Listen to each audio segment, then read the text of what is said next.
Hello student, welcome to BPSC corner. Friends, आज के इस वीडियो में हम जो है किरण पब्लिकेशन के द्वारा जो क्लास 6 to 8 के लिए प्रैक्टिस सेट नया तैयार किया गया है फेज़ 2 के लिए फ्रेंड्स, उसका ये प्रैक्टिस सेट 2 है। इससे पहले जो है हम लोगों ने कुल पहला वाला प्रैक्टिस सेट जो है कवर कर लिया है।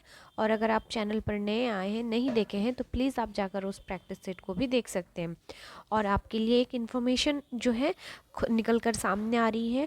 अभी हाल ही में जो है अतुल सर ने एक ट्वीट किया है जिसमें बीएड वाले और जो अपियरिंग सीटेट वाले हैं फ्रेंड्स, दिसंबर में जो सीटेट का आपका जो अभी जो नोटिफिकेशन आया है और 2024 को जिसका एग्ज़ाम होने वाला है सीटेट पेपर का, वो अपियरिंग कैंडिडेट्स इस एग्ज़ाम में नहीं बैठ सकेंगे। ये उन्होंने जो है स्पष्ट कर दिया है। अब कोई भी आप गलत फहमी में मत रहिएगा कि बीएड अपियरिंग वाले को अभी जो है मौका दिया जा रहा है। और ऐसे में जो है मुझे नहीं लगता है कि ज़्यादा कुछ करने से अब कुछ होने वाला है, क्योंकि ये लोगों ने और एक क्लियर किया है बात को, क्योंकि हर साल जो है अगस्त के महीने में आपका एग्ज़ाम ले लिया जाएगा। तो ऐसे में घबराने वाली बात नहीं है। अभी जो सीटेट वाले हैं या बीएड कैंडिडेट अपियरिंग वाले हैं, वो अपनी जो है पढ़ाई को कंटिन्यू रखें। फिर जब उनका नेक्स्ट जो है वैकेंसी आएगी तब आप उसमें जो है अप्लाई कर दीजिएगा। तो फ्रेंड्स, जिन स्टूडेंट्स के पास जो है अभी का मौका है, जो लोग अभी फॉर्म फिलअप कर सकते हैं, जो पेपर हर तरीके से मतलब वेल हैं, तो वो लोग अभी बस अपने पढ़ाई पर फोकस करें, क्योंकि ये अपने टाइम पे ही जो है अपने एग्ज़ाम को ले लेंगे। तो ऐसे में फ्रेंड्स बिल्कुल लापरवाही ना करें, एकदम कॉन्सेंट्रेट होकर पढ़ाई कीजिए और इधर उधर की बातों को बिल्कुल मत सुनिए। तो शुरू करते हैं आज का इंपॉर्टेंट वीडियो। और वीडियो शुरू करने से पहले फ्रेंड्स, प्लीज़ मुझे सपोर्ट करने के लिए लाइक, शेयर और सब्सक्राइब जरूर कर दीजिएगा। तो देखते हैं आज के पहले सवाल को। पहले सवाल में दिया गया है आपका लैंग्वेज पेपर है, जो कि कुल 30 नंबर का है। तो चलिए पहला सवाल सॉल्व करते हैं। Choose the sentence in which correct form of pronoun is used. जिसमें प्रोनाउन को सही तरीके से यूज किया गया है, आपको वो जो है ऑप्शन चुनना है। तो फ्रेंड्स, इसका राइट आंसर हो जाएगा after a few minute the jury gave its verdict. मतलब कुछ समय बाद जो है जूरी ने अपना निर्णय लिया। तो इस प्रकार से इसका आंसर क्या हो जाएगा, ऑप्शन 2 हो जाएगा। चलिए अब नेक्स्ट देख लेते हैं क्वेश्चन नंबर 2 को। Don't you like coffee? Choose the incorrect transformation of the above sentence into indirect narration. Indirect narration को आपको चूज करना है फ्रेंड्स।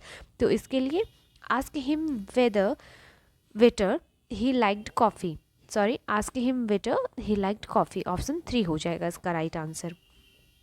क्वेश्चन नंबर 3 में है आपका Sita was reading the Gita. Choose the correct transformation of the above sentence into passive. आपको passive निकालना है इसमें से। तो इसका राइट आंसर हो जाएगा friends, the Sita was being read by Sita. The Gita was being read by Sita, option 1 इसका राइट आंसर हो जाएगा। 4 नंबर क्वेश्चन में दिया गया है which word means nearly the same as seize. Seize के जो करीब है वैसे शब्द को आपको चुनना है। तो इसका राइट आंसर हो जाएगा फ्रेंड्स, ऑप्शन 2 स्टॉप। ऑप्शन 2 हो जाएगा इसका राइट आंसर।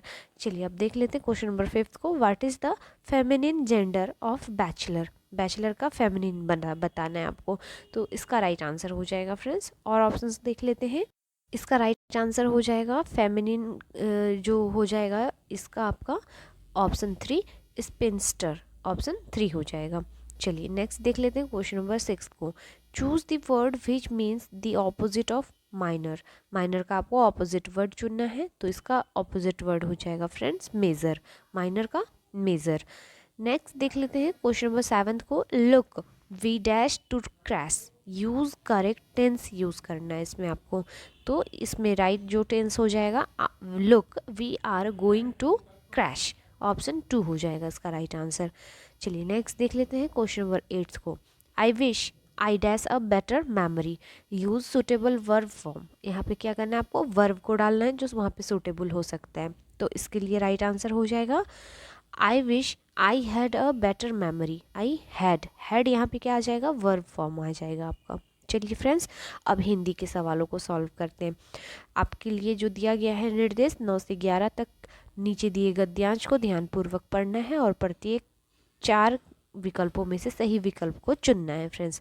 तो मैं धीरे धीरे स्क्रॉल कर देती हूँ, प्लीज़ आप पढ़ लीजिएगा। ऐसे में जो है वीडियो काफ़ी बड़ा हो जाता है, इसीलिए मैं जो ऐसा कर रही हूँ। तो अब हम लोग डायरेक्ट जो है सवाल को सॉल्व करते हैं। देखिए, आप धीरे धीरे पॉज करके भी पढ़ सकते हैं। चलिए क्वेश्चन की ओर बढ़ते हैं। क्वेश्चन पहला है आपका, पौधों की छोटी छोटी संरचना को क्या कहा जाता है? तो पौधों की छोटी छोटी संरचना को हम क्लोरोप्लास्ट कहते हैं फ्रेंड्स। क्या कहते हैं? क्लोरोप्लास्ट कहते हैं। चलिए क्वेश्चन नंबर 10 में दिया है, पत्तों का हरा रंग किस कारण से होता है? तो पत्तों का हरा रंग का कारण क्या होता है? तो क्लोरोफिल के कारण जो होता है पत्तियों का रंग हरा दिखाई देता है। क्वेश्चन नंबर 11 में है आपका, पॉरफिरिन में कौन कौन से गुण होते हैं?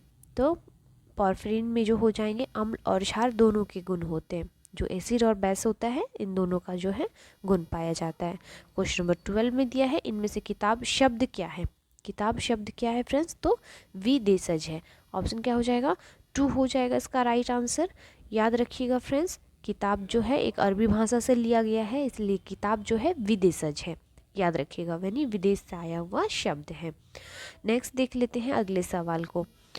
अगले सवाल में है आपका 13 नंबर क्वेश्चन में, दिए गए शब्द का स्त्रीलिंग रूप ज्ञात कीजिए। परोपकारी का आपको स्त्रीलिंग बताना है। तो परोपकारी का हो जाएगा आपका परोपकारिणी, कारिणी, परोपकारिणी। ऑप्शन 3 हो जाएगा। क्वेश्चन नंबर 14 में है आपका, दिए गए शब्दों में अशुद्ध वर्तनी का चयन कीजिए। तो अशुद्ध अर्तनी हो जाएगा, इसमें जो अशुद्ध लिखा गया है एकीयता, ऑप्शन 1 लिखा गया है, इसका राइट आंसर हो जाएगा। जबकि ये जो शब्द है एकता है, एकता ऐसे नहीं, एकता ऐसे लिखाता है, इसलिए ऑप्शन 1 इसका राइट आंसर हो जाएगा। नेक्स्ट सवाल में है, इनमें से भाववाचक का उदाहरण कौन सा है आपको बताना है। तो भाववाचक का जो उदाहरण हो जाएगा यह हो जाएगा धूप में चला नहीं जाता। ऑप्शन 3 हो जाएगा इसका राइट आंसर। नेक्स्ट देख लेते हैं क्वेश्चन नंबर 16 को। निम्नलिखित वाक्यों में से संयुक्त वाक्य ज्ञात कीजिए। आपको संयुक्त वाक्य जो है उसको चूज करना है। तो ऑप्शन 1 में है फ्रेंड्स, छुट्टियां हुई फिर भी हम हांगकांग नहीं गए। ये जो है आपका संयुक्त वाक्य है। क्वेश्चन नंबर 17 को देख लेते हैं। अरे तुम आ गए, इसमें अरे के बाद कौन सा चिन्ह प्रयोग किया गया है? ये जो आपका ऐसे वाला चिन्ह दिया गया है यहाँ पे अरे के बाद, इसको क्या कहते हैं? तो फ्रेंड्स इसको कहते हैं हम विस्मयादिबोधक चिन्ह, विस्मयादिबोधक चिन्ह। याद रखिएगा फ्रेंड्स। नेक्स्ट देख लेते हैं क्वेश्चन नंबर 18 को। इनमें से कौन सा शब्द घर का पर्यायवाची नहीं है? तो घर का पर्यायवाची जो नहीं है यह प्रवास हो जाएगा। घर का पर्यायवाची अगर बात करें तो निलय, निवास, गृह, निकेतन, ये जो हो जाएंगे निलय, निवास, निकेतन, ये सभी घर के पर्यायवाची शब्द हैं। लेकिन प्रवास जो है ये नहीं है, क्योंकि प्रवासी किसी और चीज़ को कहते हैं फ्रेंड्स। नेक्स्ट देख लेते हैं अगले सवाल को। अगला सवाल है हमारा, पवनाशन में कौन सा समास है? तो इसमें है बहुब्रीहि समास। चलिए क्वेश्चन नंबर 20 में दिया गया है, दिए गए शब्द युग्म का सही शब्द में युग ज्ञात कीजिए।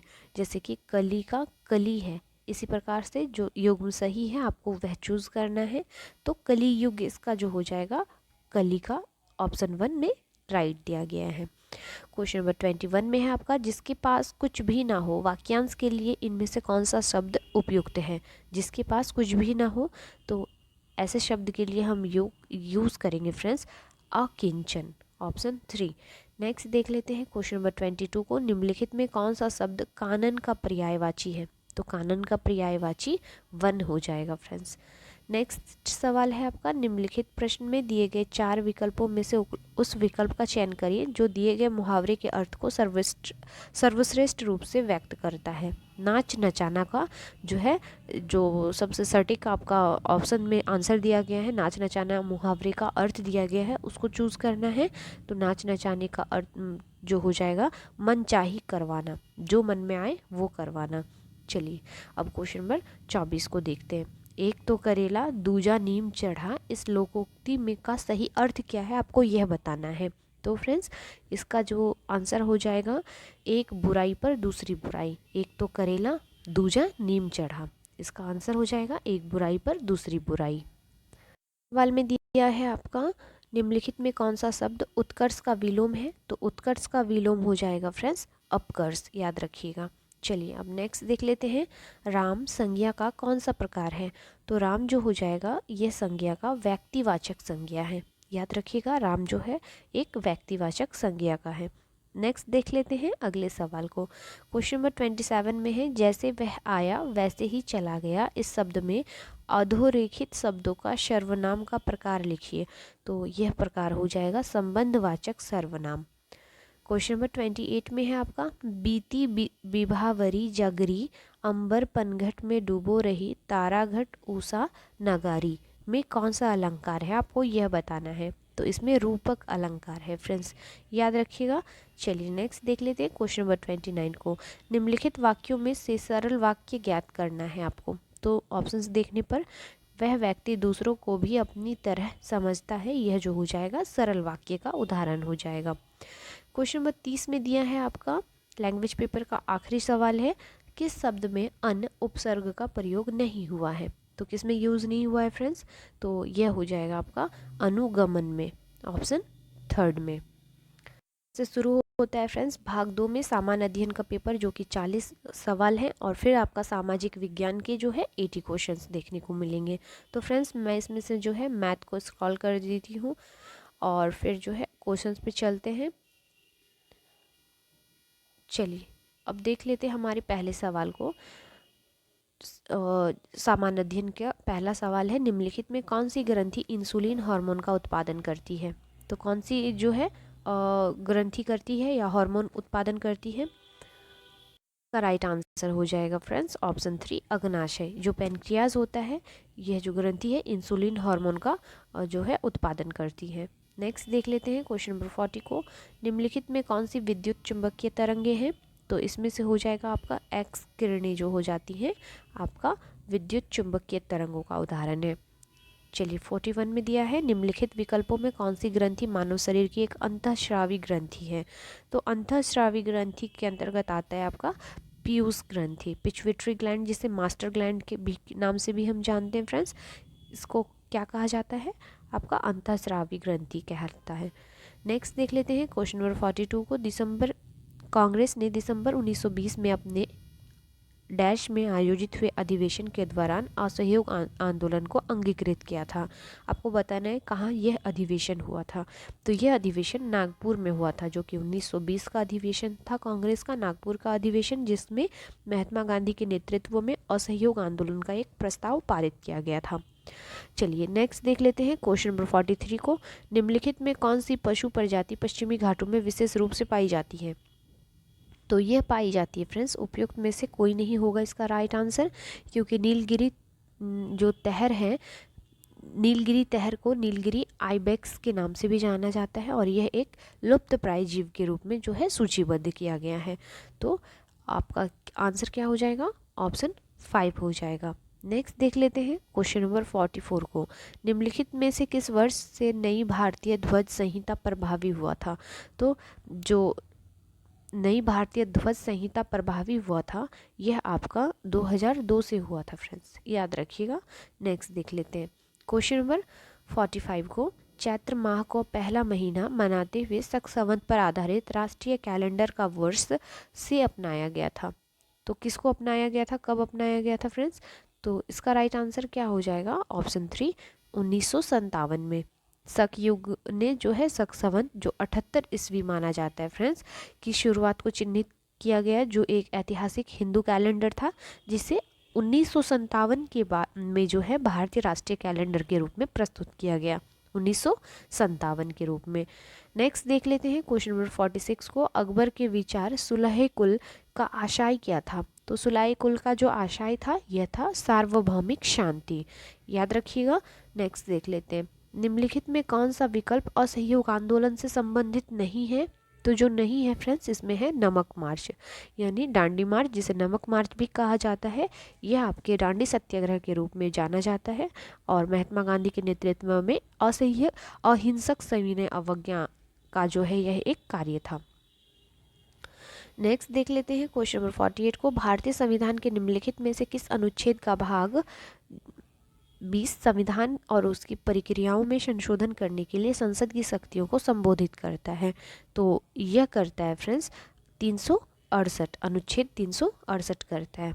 नेक्स्ट सवाल में है आपका, भारत का निम्नलिखित में कौन सा राज्य वैनेडियम का प्रमुख उत्पादक बन गया है। तो यह बन गया है आपका अरुणाचल प्रदेश। वेनेडियम का प्रमुख उत्पादक राज्य। फ्रेंड्स ये करंट अफेयर्स के अकॉर्डिंग आता है सवाल, और पिछली बार जो 7th फेज में लगभग आपका 10 से 12 क्वेश्चन आपको देखने को मिलेंगे करंट से। तो करंट्स का जो भी आपका ये है टॉपिक है उसको भी आप अच्छे से तैयार रखिएगा। नेक्स्ट सवाल में है, निम्नलिखित विकल्पों में कौन सा आकाश में एक तारामंडल नहीं है। तो जो तारामंडल नहीं है यह हो जाएगा सीरस या लोब्धक जिसे कहते हैं। ऑप्शन 2 हो जाएगा इसका राइट आंसर। सवाल में दिया है आपका, भारत में सती प्रथा का उन्मूलन सबसे पहले बड़ा सामाजिक सुधारों में से एक था। यह गवर्नर जनरल डैश द्वारा किया गया था। तो यह किया गया था आपका लॉर्ड विलियम बेंटिक के द्वारा।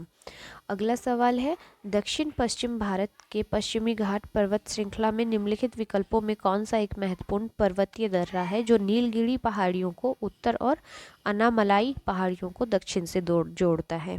तो यह जोड़ता है पलक्कड़ घाट। याद रखिएगा फ्रेंड्स, जो पलक्कड़ घाट है यह तमिलनाडु में कोयम्बटूर और केरल में पलक्कड़ के बीच जो है पश्चिमी घाट में एक निचला पहाड़ी दर्रा है। चलिए अगली सवाल को देख लेते हैं। क्वेश्चन नंबर 53 में है आपका, जब कोई नदी मैदानों में प्रवेश करती है जहां इसके मरोड़ और विचलन विस्तृत मोड़ बनाते हैं उसे क्या कहा जाता है। तो इसे हम मिएंडर कहते हैं फ्रेंड्स, मिएंडर। नेक्स्ट देख लेते हैं सवाल को, निम्नलिखित में कौन सा ऑर्गेनल किसी भी बाह्य सामग्री को पचाकर कोशिका को साफ रखने में सहायक होता है, साथ ही कोशिका अंग को क्लांत भी करता है। तो यह किया जाता है आपका लाइसोजोम के द्वारा।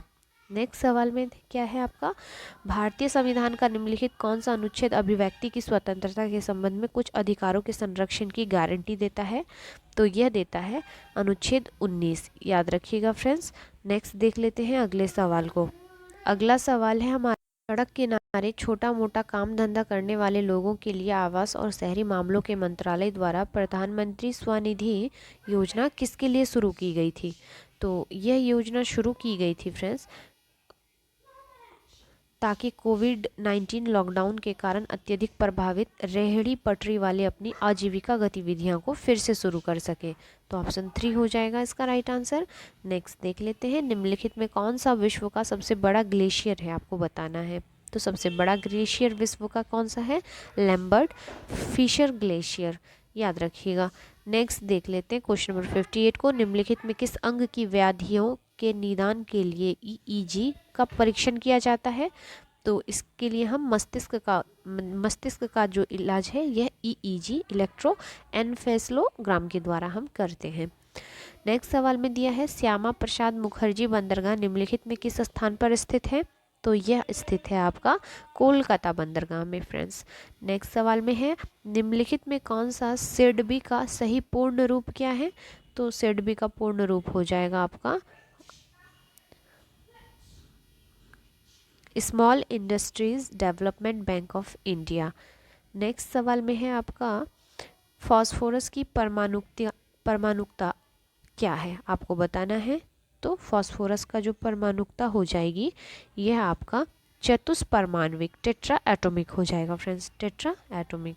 चलिए नेक्स्ट देख लेते हैं, उस विकल्प का चयन कीजिए जिसमें दी गई घटनाओं को सही कालानुक्रम में दर्शाया गया है। तो फ्रेंड्स इसमें जो सही इसका कालक्रम हो जाएगा, पहले तो महात्मा गांधी दक्षिण अफ्रीका से आए, फिर असहयोग आंदोलन, फिर हो जाएगा नमक सत्याग्रह और फिर आपका भारत छोड़ो आंदोलन। तो इस प्रकार से जो ऑप्शन 2 है इसका राइट आंसर हो जाएगा। अगला सवाल है, निम्नलिखित में कौन सी कंपनी भारत की महारत्न कंपनियों की सूची में शामिल नहीं है। तो जो शामिल नहीं है, cement corporation of India. Next सवाल में है, भारत के पहले चंद्र मिशन चंद्रयान-1 का सफल प्रक्षेपण कब किया गया था। मोस्ट वीवीआई क्वेश्चन है, तो याद रखिएगा अक्टूबर 2008 में किया गया था। नेक्स्ट सवाल में है, बंगाल की सेना के सैनिकों ने 10 मई 1857 ईस्वी को मेरठ में विद्रोह कर दिया था। उस समय मुगल सम्राट कौन था। उस समय जो मुगल सम्राट थे बहादुर शाह जफर थे।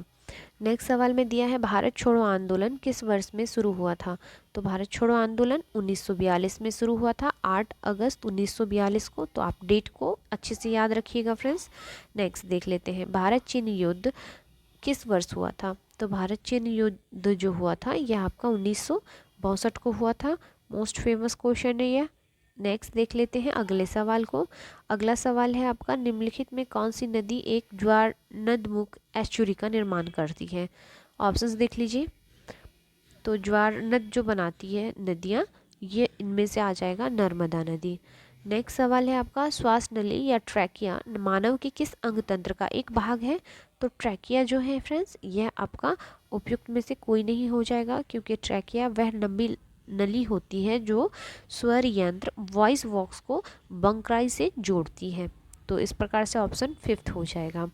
नेक्स्ट सवाल में है, निम्नलिखित में किस प्रकार का प्रकाश टेलीविजन रिमोट से उस उपकरण का संकेत या सिग्नल देता है जिसे वह नियंत्रित करता है? तो यह हो जाएगा अवरक्त, इंफ्रारेड। ऑप्शन 3 इसका राइट आंसर हो जाएगा। चलिए फ्रेंड्स, अब सामाजिक विज्ञान जो आपका पेपर है जिसके आप शिक्षक बनने जाएंगे, उसके सवालों को शुरू करते हैं। उसके अंतर्गत जो आपका सबसे पहला सवाल है, बिहार में 1857 की क्रांति के नेता बाबू कुंवर सिंह का देहांत कब हुआ था? आपको यह बताना है। राइट आंसर क्या हो जाएगा फ्रेंड्स? 26 अप्रैल 1858 को इनका देहांत हुआ था। नेक्स्ट देख लेते हैं, सूची 1 को सूची 2 से मिलाना है और फिर जो है आपको सही आंसर को बताना है फ्रेंड्स। तो चलिए मिलाते हैं। जो एहोल प्रस्तर लेख है, यह पुलकेशिन द्वितीय से संबंध रखता है। जूनागढ़ का शिलालेख रुद्रामन प्रथम से संबंध रखता है। नासिक गुहा लेख जो है यह गौतमी बलश्री से संबंध रखता है। और जो भीतरी स्तंभ लेख है यह स्कंदगुप्त से संबंधित है। तो इस प्रकार से जब आप मिलाएंगे तो पाएंगे जो ऑप्शन 2 है इसका राइट आंसर हो जाएगा। नेक्स्ट देख लेते हैं अगले सवाल को। अगला सवाल है हमारा, हड़प्पा सभ्यता के तहत वह एकमात्र जगह कौन सी है जहां 216 मीटर लंबा एवं 37 मीटर चौड़ा एक नौका घाट अवस्थित था? तो यह नौका घाट अवस्थित था आपके लोथल में, जो कि आपके अहमदाबाद जिले गुजरात के सागरवाला ग्राम से 80 किलोमीटर दूर दक्षिण में जो है भोगवा नदी के तट पर स्थित है। और इसकी खोज SR राव ने की थी, सॉरी फ्रेंड्स। नेक्स्ट देख लेते हैं क्वेश्चन नंबर 74 को, सिंधु घाटी सभ्यता के पतन के संबंध में निम्नलिखित तथ्यों में कौन सा सही ढंग से सुमेलित है? आपको यह बताना है। तो पतन के संबंध में जो आपका कूट दिया गया है, गॉर्डन ने क्या बताया था? विदेशी आक्रमण बताया था। और डेलिस ने बताया था आपका भौगोलिक घटनाक्रम, ये भी सही है। VN मिश्र ने बताया था भूगर्भीय स्थलीय परिवर्तन, ये भी सही है। तो तीनों ही सही हो जाएंगे फ्रेंड्स, याद रखिएगा। इसके लिए आंसर जो आपका आ जाएगा ऑप्शन 4, उपयुक्त में से एक से अधिक। चलिए नेक्स्ट देख लेते हैं अगले सवाल को। अगला सवाल है 75वां सवाल, गांधी जी को महात्मा की उपाधि किसने दी थी? तो महात्मा की उपाधि रविंद्रनाथ टैगोर ने दी थी। नेक्स्ट सवाल है, उत्तर भारत में गणतंत्र एवं राजतंत्र की स्थापना हुई लगभग कब हुई थी फ्रेंड्स? तो ईसा पूर्व 600 ईस्वी। ऑप्शन 1 हो जाएगा इसका राइट आंसर। चलिए फिर से आपको अब कूट की सहायता से जो है आंसर देना है और पहले मैच कर लेना है। तो चलिए, पानीपत का प्रथम युद्ध कब हुआ था फ्रेंड्स? तो 1526 ईस्वी को हुआ था। खानवा का युद्ध कब हुआ था? तो यह 1527 ईस्वी को हुआ था। बात करें चौसा की, तो यह 1539 में हुआ था। और कन्नौज का युद्ध, या जिसे बिलग्रिम का युद्ध भी कहते हैं, यह आपका 1540 ईस्वी में हुआ था। तो इस प्रकार से आंसर क्या हो जाएगा? ऑप्शन 3 हो जाएगा हमारा। नेक्स्ट देख लेते हैं, अपने विख्यात नेता चंगेज खां के नेतृत्व में मंगोल प्रथम बार सन डैश में सिंधु नदी के किनारे संगठित हुए थे। तो ये हुए थे आपके 1221 ईस्वी में, याद रखिएगा। नेक्स्ट देख लेते हैं, सिखों के निम्नलिखित गुरुओं को कालक्रम की दृष्टि से सजाइए। तो जो सिखों का सही कालक्रम था यह हो जाएगा आपका ऑप्शन, नीचे डैश दिया गया है फ्रेंड, सॉरी कूट दिया गया है। चलिए उसको देख लेते हैं। लेकिन मैं बता दूं, सबसे पहले आए थे गुरु अर्जुन देव, फिर आए थे हरगोविंद दूसरे नंबर पर, फिर आए थे गुरु हरगोविंद किशन, तो ये तीसरे नंबर पर, फिर ये चौथे नंबर पर गुरु तेग बहादुर। तो इस प्रकार से जो आपका कूट बन रहा है ये हो जाएगा आपका ऑप्शन 3। आप भी मिलाकर प्लीज़ देख लीजिएगा। चलिए अगले सवाल को देखते हैं, निम्नलिखित में किस चोल शासक ने कावेरी नदी के मुहावने पर अपनी राजधानी स्थापित की एवं इसका नाम गंगईकोंडचोलपुरम रखा था? तो यह जो है रखा था नाम फ्रेंड्स, किसने रखा था? तो राजेंद्र प्रथम ने रखा था।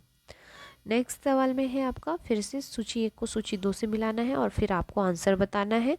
तो जो अशोक का स्तंभ है यह लौरिया नंदनगढ़ में अवस्थित है, ए हो जाएगा। फिर जो सांड वाली स्तंभ शीर्ष है यह रामपुरवा में हो जाएगा, तो बी इसका हो जाएगा।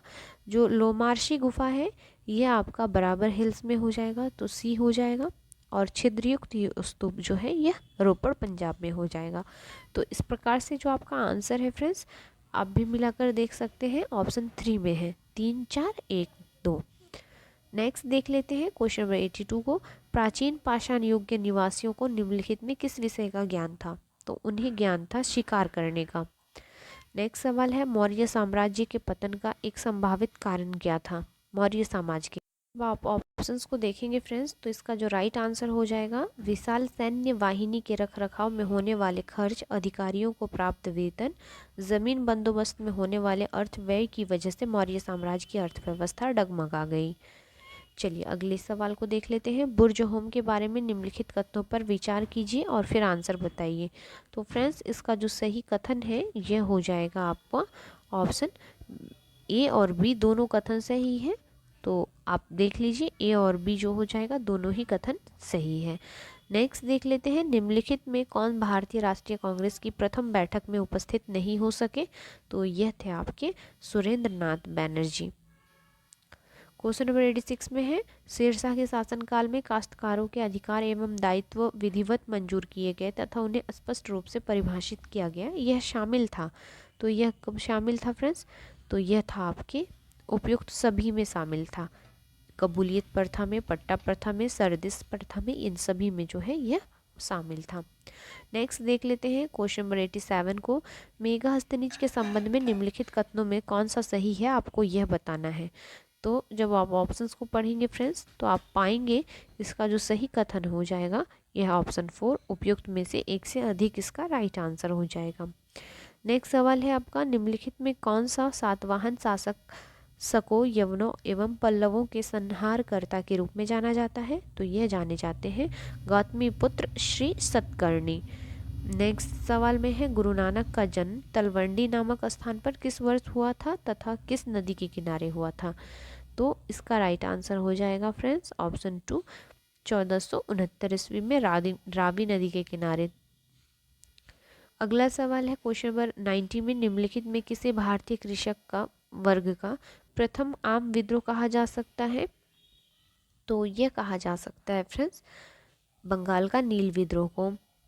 नेक्स्ट सवाल है आपका, निम्नलिखित में किसने काकोरी कांड के मुकदमे का सामना नहीं किया था? तो यह नहीं किए थे चंद्रशेखर आजाद, ऑप्शन 3 हो जाएगा। नेक्स्ट सवाल में दिया है आपका, ईस्ट इंडिया कंपनी को बंगाल का पूर्ण स्वामित्व कब प्राप्त हुआ था? तो यह पूर्ण स्वामित्व जो है 1764 ईस्वी बक्सर के युद्ध के बाद हुआ था फ्रेंड्स। बक्सर का युद्ध जब हुआ था 1764 ईस्वी को, इसी के बाद जो है स्वामित्व पूरी तरह से मिल गया था।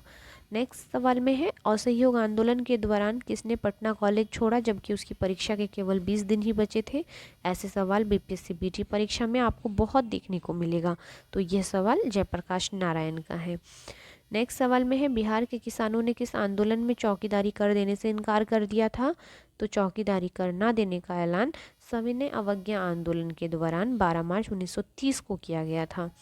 नेक्स्ट सवाल में है, निम्नलिखित घटनाओं को कालक्रम की दृष्टि से सजाना है आपको। चौरा चौरी कांड, चटगांव शस्त्रागार, मोपला विद्रोह।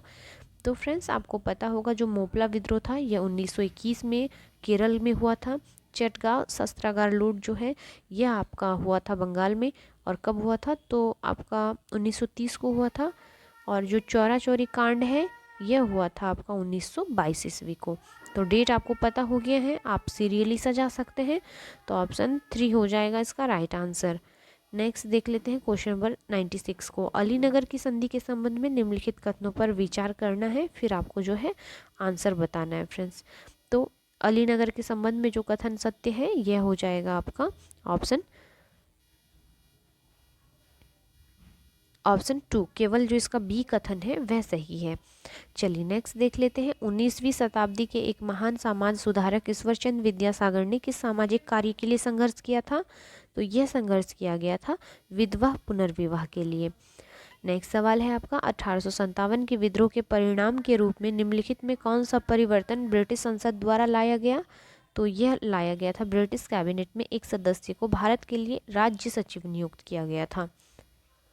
सवाल है निम्नलिखित में कौन सा राज्यों का संयोजन त्रिविभाजन संघर्ष में शामिल था? तो यह इसका राइट आंसर क्या हो जाएगा फ्रेंड्स?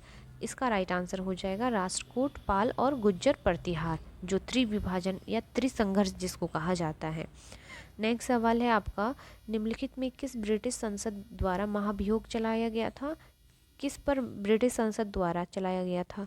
कई बार यह सवाल पीटी परीक्षा में देखने को मिलेगा। तो यह थे वारेन हेस्टिंग्स। चलिए अब देख लेते हैं क्वेश्चन नंबर 101वां को। विस्तृत रेगिस्तानी क्षेत्र में कठोर चट्टान के सामान्य सतह से ऊंचे उठे हुए टीले कहलाते हैं।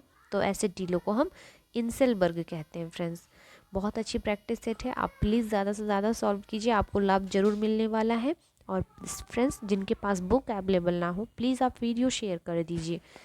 जब पर्वतीय भाग से कई घाटी हिमनद नीचे उतरकर पर्वत के आधार पर या तली पर एक दूसरे से मिल जाते हैं उस विस्तृत हिमनद को कहते हैं। तो ऐसे विस्तृत हिमनद को हम क्या कहते हैं? पर्वत घाटी हिमनद कहते हैं फ्रेंड्स। ऑप्शन 2 हो जाएगा इसका आंसर। चलिए नेक्स्ट देख लेते हैं। गंगा का डेल्टा निम्नलिखित में किस प्रकार के डेल्टा का उदाहरण है? तो यह उदाहरण है आपके चापाकार डेल्टा का। क्वेश्चन नंबर 4 में है डोल ड्रम की स्थिति निम्नलिखित में किस वायुदाब पेटी में है जिसकी उत्पत्ति तापीय कारणों से होती है? तो जो डोल ड्रम है यह आपके उपयुक्त में से एक से अधिक इसका राइट आंसर हो जाएगा, क्योंकि यह जो पेटी है, बात करें यह मान लीजिए इक्वेटर आपका 0 डिग्री, इसके 10 डिग्री उत्तरी अक्षांश और 10 डिग्री दक्षिण अक्षांशों के बीच जो है यह अवस्थित है। तो इस प्रकार से ऑप्शन 4 हो जाएगा इसका राइट आंसर। नेक्स्ट सवाल में है भूमध्य सागरीय जलवायु का विस्तार भूमध्य रेखा के दोनों ओर महाद्वीपों के पश्चिमी भागों में कितने अक्षांशों के बीच पाया जाता है? तो यह हो जाएगा 30 से 40 डिग्री के बीच पाया जाता है। चलिए अगला सवाल है हमारा भारत का देशांतरीय विस्तार 68 डिग्री 7 मिनट पूर्व 97 डिग्री 25 मिनट पूर्व है। इसका अक्षांशीय विस्तार कितना है? देशांतर दिया गया है, अक्षांशीय विस्तार पूछ रहा है। तो यह हो जाएगा 8 डिग्री 4 मिनट से 37 डिग्री 6 मिनट उत्तर। नेक्स्ट देख लेते हैं क्वेश्चन नंबर 107 को।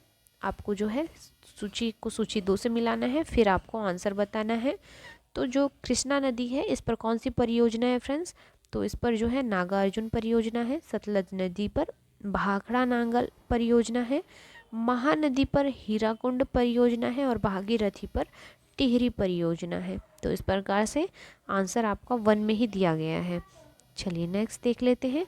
फिर से आपका सूची 1 को सूची 2 से मिलाना है, फिर आंसर बताना है। तो जो विषुवत-रेखीय जलवायु प्रकार है यह आपके जावा इंडोनेशिया में पाया जाता है। मॉनसूनी जलवायु प्रकार श्रीलंका में पाया जाता है।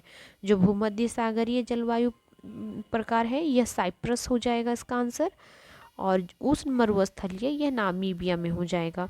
इस प्रकार से आप जो ऑप्शन 3 देखेंगे इसमें राइट दिया गया है। अगला सवाल है निम्नलिखित में कौन सी समूह की नदियां बिहार और उत्तर प्रदेश के बीच की सीमा रेखा बनाता है? तो और ऑप्शंस देख लेते हैं। इसका राइट आंसर हो जाएगा कर्मनासा, गंडक और घाघरा। नेक्स्ट सवाल है हमारा, फिर से सूची 1 को सूची 2 से मिलाना है, फिर आंसर बताना है। तो जो नामदफा है ये आपका कहाँ अवस्थित है वन्यजीव अभ्यारण्य? तो नामदफा वन्यजीव अभ्यारण्य आपके अरुणाचल प्रदेश में अवस्थित है। जो पेरियार है यह केरल में अवस्थित है। बात करें बांदीपुर की तो यह कर्नाटक में, और लामजाओ यह आपके मणिपुर में। तो आप भी मिलाकर देख लीजिएगा फ्रेंड्स। इसका राइट आंसर ऑप्शन 1 में दिया गया है। नेक्स्ट देख लेते हैं। कार्यशीलता की दृष्टि से बच्चों और वृद्धों की जनसंख्या को क्या कहा जाता है? तो इसे हम आश्रित जनसंख्या कहते हैं। ना बच्चे कार्य कर सकते हैं ना ही वृद्ध कर सकते हैं या बूढ़े। नेक्स्ट सवाल है भारत में चंदन की लकड़ी के वन सर्वाधिक कहाँ पाए जाते हैं? तो सबसे अधिक जो वन है यह नीलगिरी की पहाड़ियों में पाए जाते हैं। क्वेश्चन नंबर 113 में है मानचित्र रचना में अक्षांश एवं देशांतरीय रेखों का उपयोग सर्वप्रथम किस देश के विद्वानों ने किया था? तो इसका उपयोग यूनानी विद्वानों ने किया था। याद रखिएगा फ्रेंड्स। और इसके निर्माता अगर पूछे तो अनेक्सी मेंडर हो जाएंगे। अगले सवाल को देख लेते हैं। अगला सवाल है, निम्नलिखित में कौन सा युग्म सुमेलित नहीं है, आपको यह बताना है। तो जो युग्म सुमेलित नहीं है यह हो जाएगा कोलाइडी कनाल, अन्नामलाई पहाड़ियाँ। ये जो है सही नहीं है फ्रेंड्स, क्योंकि यहाँ पर पटनी पहाड़ियाँ अवस्थित हैं, पटनी पहाड़ियाँ। क्वेश्चन नंबर 115 में है, यदि भारत के कर्क रेखा के स्थान पर विषुवत रेखा होती तो यहाँ की जलवायु पर जो प्रभाव पड़ता वह कैसा होता। तो यहाँ पर अधिक ताप और अधिक वर्षा होती। अगला सवाल है, पुरानी जलोढ़ मिट्टी का भंडार बिहार के निम्नलिखित किस क्षेत्र में पाई जाती है। तो यह पटना और गया में पाई जाती है। अगला सवाल है, निहारिका जिसे नेबुला क्या है। तो निहारिका जो है फ्रेंड्स यह एक तप्त गैस का गोला है। अगला सवाल है, निम्नलिखित में किस दिन को विश्व पर्यावरण दिवस के रूप में मनाते हैं। बहुत ही इजी सवाल है, सभी को पता होगा। प्रत्येक 5 जून को हम क्या मनाते हैं, विश्व पर्यावरण दिवस के रूप में मनाते हैं। अगला सवाल है, निम्नलिखित में कौन सी शैल भूपटल की प्राचीनतम शैल है। तो यह हो जाएगा आग्नेय शैल। नेक्स्ट सवाल को देख लेते हैं फ्रेंड्स। अगले सवाल में दिया गया है आपका, ज्वालामुखी उद्गार के समय मोरदार पर्वतों की अपनति तथा अभिनति में लावा का जमाव हो जाता है। इस प्रकार बनी आग्नेय शैल को क्या कहा जाता है। तो इसे हम फैकोलिथ कहते हैं। चलिए अगले सवाल में है, निम्नलिखित में कौन सा अर्थशास्त्री यह मानता है कि ऐतिहासिक दृष्टि से अंतर्राष्ट्रीय व्यापार ने अल्प विकसित देशों के विकास को रोका है। तो यह जो है आपका उपयुक्त में से एक से अधिक इसके जो है अर्थशास्त्री ने यह कथन को जो है माना है। नेक्स्ट सवाल है हमारा, सुनामी लहरें अधिक सक्रिय रहती हैं। तो यह पश्चिमी प्रशांत महासागर में अत्यधिक जो है एक्टिव होती हैं। नेक्स्ट सवाल में है, निम्नलिखित में कौन सा बिहार भू आकृतिक खंड झारखंड के साथ अपनी सीमा साझा नहीं करता है। तो यह जो है साझा नहीं करता है फ्रेंड्स, यह हो जाएगा मिथिले मैदान, क्योंकि यह जो है बिहार का जो अगर स्थिति देख ले तो यह किधर है अवस्थित मिथिला का मैदान। तो यह उत्तर पूर्व की ओर स्थित है, उत्तर पूर्व की ओर। नेक्स्ट देख लेते हैं क्वेश्चन नंबर 124 को, निम्नलिखित में कौन सा राष्ट्रीय उद्यान एशियाई शेर के लिए प्रसिद्ध है। तो यह गिर राष्ट्रीय उद्यान जो कि गुजरात में अवस्थित है। नेक्स्ट है आपका, अंतर्राष्ट्रीय व्यापार की विशिष्टता क्या है। तो अंतर्राष्ट्रीय व्यापार की विशिष्टता है यह अंतर्राष्ट्रीय श्रम विभाजन का ही एक आवश्यक परिणाम है। नेक्स्ट सवाल को देख लेते हैं। अगले सवाल में दिया है आपका, ग्रामीण विकास कार्यक्रम के अंतर्गत गरीबी दूर करने के लिए ग्रामीण गरीबों को उत्पादक पूंजीगत साधन प्रदान किए जाते हैं। ऑप्शन 3 हो जाएगा। नेक्स्ट सवाल में आपको फिर से सूची 1 को सूची 2 से मिलाना है और फिर आंसर देना है। जो भीमताल है फ्रेंड्स यह कहाँ अवस्थित है आपको बताना है। तो जो भीमताल है यह हो जाएगा आपका, भीमताल के प्रकार को पूछा है, यह किस प्रकार का झील है। तो जो भीमताल है फ्रेंड्स यह आपका हो जाएगा पृथ्वी की पपड़ी के स्थानांतरण के कारण हुई है। और बात करें अष्टमुड़ी की, तो अष्टमुड़ी का जो आंसर हो जाएगा यह एक अनूप झील है। और बात करें गोहन झील की तो यह भूस्खलन से बनी है। और यह जो बात करें लोहार की तो यह जो है आपका लोहार झील जो है आपका ज्वालामुखी पहाड़ी का मुख है। तो इस प्रकार से जो आंसर हो जाएगा फ्रेंड्स ऑप्शन 2 हो जाएगा इसका राइट आंसर। ऑप्शन क्या हो जाएगा 2 हो जाएगा इसका आंसर। आप भी मिलाकर देख लीजिएगा। नेक्स्ट देख लेते हैं, निम्नलिखित कथनों पर विचार करना है और फिर जो है आपको आंसर बताना है। तो फ्रेंड्स जब आप ऑप्शंस देखेंगे तो पाएंगे जो ऑप्शन इसका 4 है उपयुक्त में से एक से अधिक इसका राइट आंसर हो जाएगा। चलिए अब देख लेते हैं क्वेश्चन नंबर 129 को। दिया गया है, स्थानांतरण कृषि के बारे में निम्नलिखित कथनों पर विचार करना है फिर आपको आंसर बताना है। तो इसका आंसर हो जाएगा फ्रेंड्स उपयुक्त में से एक से अधिक। नेक्स्ट देख लेते हैं अगले सवाल को, अहमदाबाद सूती वस्त्र उद्योग का गढ़ है, निम्नलिखित में कौन सा कारक अहमदाबाद में वस्त्र उद्योगों के फलने फूलने के लिए उत्तरदायी है। तो यह हो जाएगा आपका, यह कपास की खेती वाले क्षेत्र के पास है। ऑप्शन 3 हो जाएगा। नेक्स्ट है, सूची 1 को सूची 2 से मिलाना है, कथन है और एक विचारक है और फिर जो है आपको आंसर बताना है फ्रेंड्स। तो कथन और विचारक में जो है आपका, मैं राज्य हूँ यह कहा था लुई 14वें ने। राज्य व्यक्ति से पहले होता है, यह कहा था अरस्तु ने। राज्य पृथ्वी पर ईश्वर का अवतरण है, यह प्लेटो ने कहा था। तो इस प्रकार से आंसर आपका क्या हो जाएगा, आंसर नीचे कूट से जब आप मिलाएंगे फ्रेंड्स, तो इसका राइट आंसर ऑप्शन 1 हो जाएगा। नेक्स्ट देख लेते हैं क्वेश्चन नंबर 132 को। भारत के राष्ट्रपति जिस निर्वाचन मंडल द्वारा चुने जाते हैं वह मिलकर बनता है, तो यह मिलकर बनता है संसद तथा राज्य की विधानसभाओं के निर्वाचित सदस्यों से। नेक्स्ट सवाल है, भारतीय संविधान की निम्नलिखित कौन सी विशेषता पाई जाती है, तो संशोधन की बहुल प्रक्रियाएं पाई जाती हैं फ्रेंड्स। इसका राइट आंसर क्या हो जाएगा, और ऑप्शन 1 हो जाएगा। 1, 2 और 4 जो है इसका कथन सही है। चलिए नेक्स्ट देख लेते हैं, निम्नलिखित वक्तव्यों में कौन सा वक्तव्य राज्य की उत्पत्ति के विषय में मार्क्सवादी सिद्धांत को स्पष्ट करता है, तो इसका आंसर क्या हो जाएगा, इसका आंसर हो जाएगा आपका ऑप्शन 3, राज्य की उत्पत्ति उत्पादन के शोषण का परक संबंधों के रक्षार्थ हुई है। नेक्स्ट सवाल में है, निम्नलिखित सिद्धांतों के आधार पर भारत में संसदीय प्रणाली वाली सरकार कार्य करती है, और फिर कूट्स की सहायता से आंसर बताना है फ्रेंड्स। तो इसका राइट आंसर हो जाएगा ऑप्शन 2। 1 और 2 और 4 कथन जो है इसका सही हो जाएगा।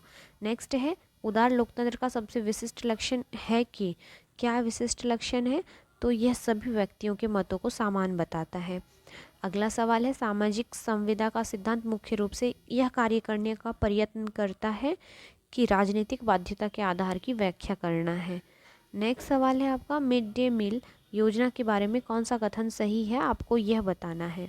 तो कौन सा कथन सही हो जाएगा मिड डे मील के बारे में फ्रेंड्स, तो इसका जो कथन हो जाएगा सही, यह हो जाएगा ऑप्शन 1। 1 और दूसरा कथन सही है। नेक्स्ट है, मतदाताओं को पहचान पत्र देने का प्रावधान कहाँ किया गया, तो यह प्रावधान जो है जन प्रतिनिधित्व अधिनियम 1958 में किया गया। अगला सवाल है, कौन सा कथन राज्य के लिए सही है, आपको यह बताना है। तो फ्रेंड्स इसमें जब आप ऑप्शंस को देखेंगे तो इसका राइट आंसर ऑप्शन 1 हो जाएगा। 1 और दूसरा कथन सही है। नेक्स्ट है, निम्नलिखित में कौन सा राज्य के नीति निर्देशक तत्व है, तो राज्य के नीति निर्देशक तत्वों के अंतर्गत आ जाएंगे फ्रेंड्स। ऑप्शंस जब आप देखेंगे तो इसका कौन सा कथन आ जाएगा, ऑप्शन 2 हो जाएगा।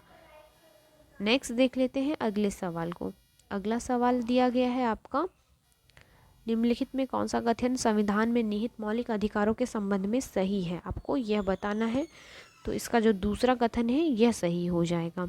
नेक्स्ट देख लेते हैं क्वेश्चन नंबर 143 को, राज्यसभा के संदर्भ में कौन सा कथन सही नहीं है, तो राज्यसभा के संदर्भ में जो है तीसरा कथन 1958 में इसका गठन है, यह नहीं है, क्योंकि इसका जो गठन हुआ था 3 अप्रैल 1952 को हुआ था।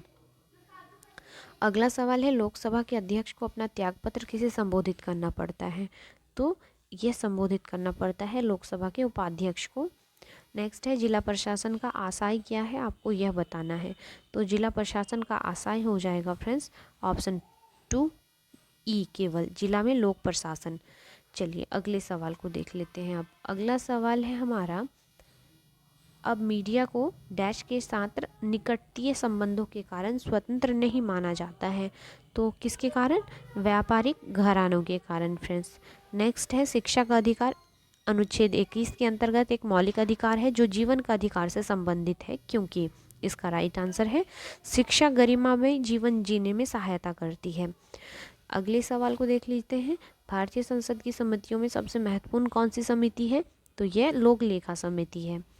क्वेश्चन नंबर 149 में है, किस संविधान संशोधन द्वारा भारतीय संविधान की भूमिका में समाजवादी एवं धर्मनिरपेक्ष शब्द जोड़े गए, तो यह जोड़ा गया था आपका 42वें संविधान संशोधन में। अगला सवाल है, यदि राष्ट्रपति अपना कार्यकाल समाप्त होने के पूर्व अपना पद छोड़ना चाहे तो वे किसे संबोधित कर अपना त्यागपत्र लिखेंगे, तो यह उपराष्ट्रपति को लिखेंगे। फ्रेंड्स ये प्रैक्टिस सेट 2 का सभी सवाल आपको करवा दिया गया। तो वीडियो कैसा लगा प्लीज़ कमेंट करके बताइएगा। मिलते हैं नेक्स्ट वीडियो में, तब तक के लिए थैंक यू।